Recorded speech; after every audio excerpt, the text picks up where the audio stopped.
अब यहाँ पे क्वेश्चन अगला आ रहा है 53 Sundays in leap year. Leap year में नंबर ऑफ डेज कितने होते हैं? 366। जब इसको डिवाइड करा 7 से तो 52 कंप्लीट वीक्स तो बनेंगे ही बनेंगे। और क्या बनेगा? 2 दिन बनेंगे। अब ये 2 दिन क्या हो सकते हैं? Sunday Monday, Monday Tuesday, Tuesday Wednesday, Wednesday Thursday, Thursday Friday, Friday Saturday, Saturday Sunday.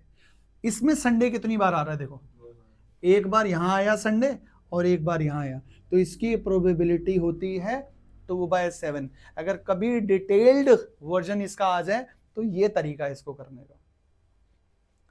ठीक है। वैसे ज्यादातर ये क्वेश्चन जो आता है सिर्फ एमसीक्यूज में आता है।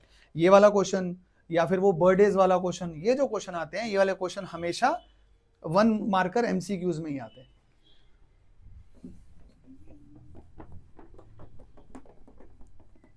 अगला कंसेप्ट, अगला क्वेश्चन,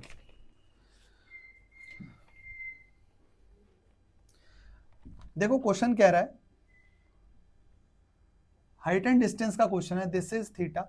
वो कह रहा है 30 मीटर हाई टावर है, high means height, 30 meter high tower है और इसकी जो शेडो है वो इतनी आ रही है।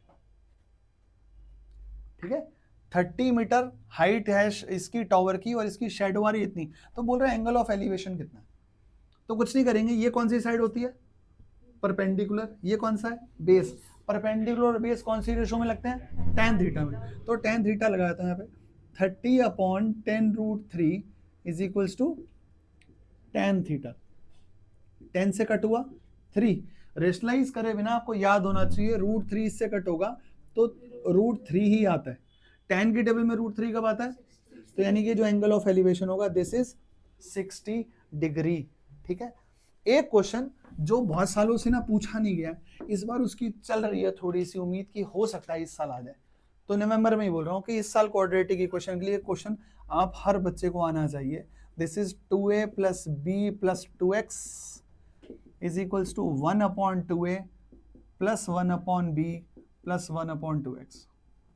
इसका एक डिटेल्ड वीडियो अलग से बना हुआ है, कंसेप्ट सीख लो। सिर्फ कैसा करना है, इस क्वेश्चन में इस 1/x को ट्रांसपोज करना होता है यहाँ पे, यानी ये बन जाएगा 1/2a + b + 2x - 1/2x is equals to 1/2a + 1/b। अब एलसीएम लेने हैं, अब एलसीएम लेना है। इनका एलसीएम लूंगा तो क्या होगा? ये इधर क्रॉस मल्टीप्लाई 2x, ये जब इधर क्रॉस मल्टीप्लाई होगा तो इस माइनस की वजह से ब्रैकेट की वजह बाहर माइनस, और ये सारे माइनस के हो जाएंगे और ये दोनों multiply 2a + b + 2x × 2x। जब इसका भी एलसीएम लोगे तो एलसीएम में आएगा b + 2a/2ab।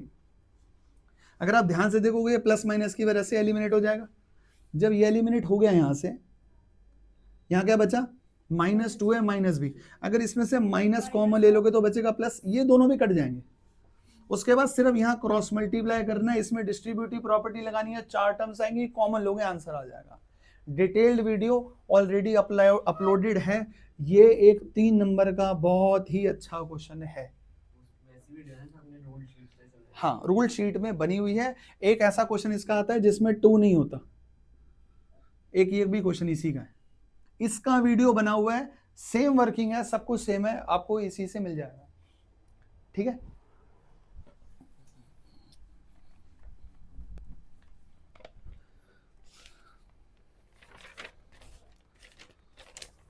प्लीज एक क्वेश्चन और, क्वेश्चन है cos a + b is equals to 1/2 और sin a - b is equals to 1/2। आपको a और b की वैल्यूज निकालनी है।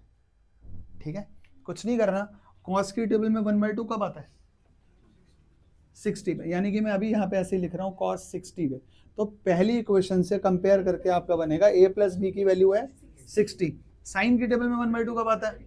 तो ये बना a - b is equals to 30।